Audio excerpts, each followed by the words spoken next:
A brother says, what are the things that a follower must recite while praying behind an imam? I'm confused, as some people say we must not recite anything behind the imam, not even the takbirs. Is this true? Well,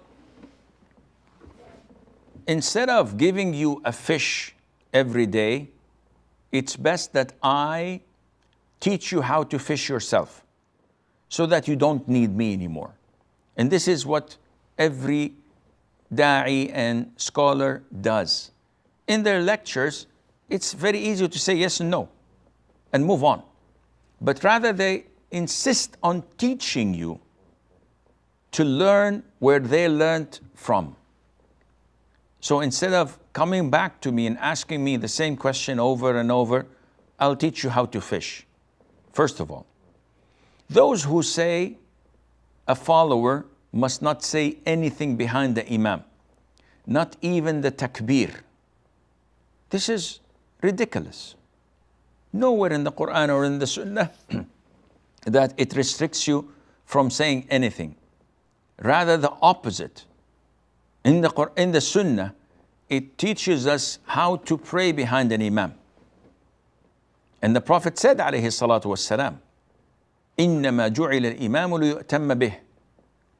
Verily that the imam was made so that people would follow him. فَإِذَا كَبَّرَ فَكَبِّرُوا. So if he says Allahu Akbar, say Allahu Akbar. So brother, whoever told you that not to say the takbir is definitely a big time ignorant. He doesn't know the Sunnah. And you cannot learn from such people, even if they have long and big beards and wear big turbans on their heads. This is not a qualification to teach people. Those who teach people must be knowledgeable of the Quran and of the Sunnah, if you're a Muslim.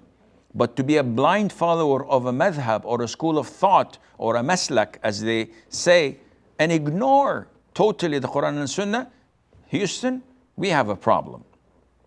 So the Prophet said, As-salam, and if he says, Sami Allahu liman hamidah, you say, Rabbana wa lakal hamd. You have to reply and say, Rabbana wa lakal hamd. And the Prophet also ordered the Muslims to recite the Fatiha only behind the Imam when he prays in loud prayers. And this is why it's an issue of dispute among scholars, whether a follower must recite the Fatiha or must remain silent. So we all agree that a person praying alone, an individual, an imam must recite the Fatiha in every rak'ah. So an imam and an individual, they have to recite the Fatiha in every rak'ah because this is a pillar. The remaining would be a follower. So you're either an imam or an individual praying alone or a follower of an imam.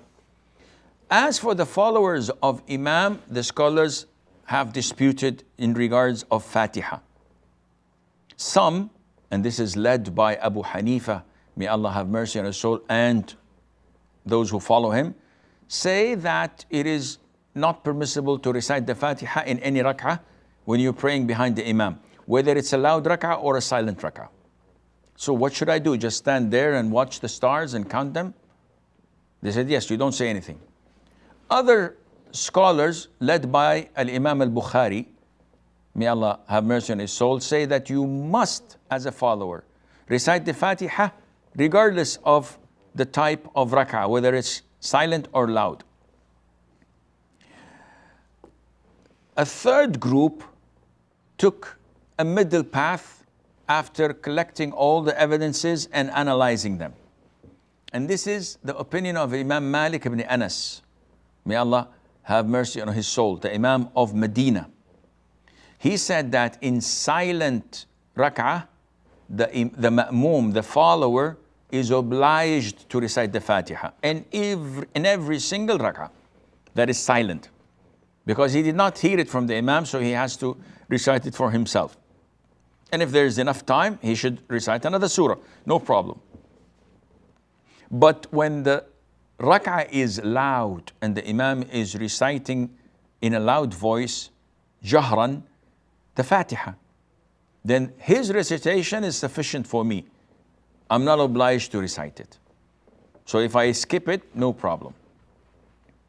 What about if I want to recite it? Go ahead, recite it.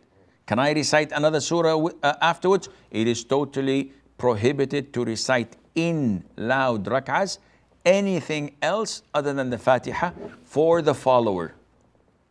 Of course, the Imam is going to recite the Fatiha and afterwards a surah. For you, the follower, if you wish, you can recite the Fatiha once he's finished with his own Fatiha. But you may not at all recite anything other than the Fatiha because the Prophet ﷺ prohibited that. So I hope this answers your question.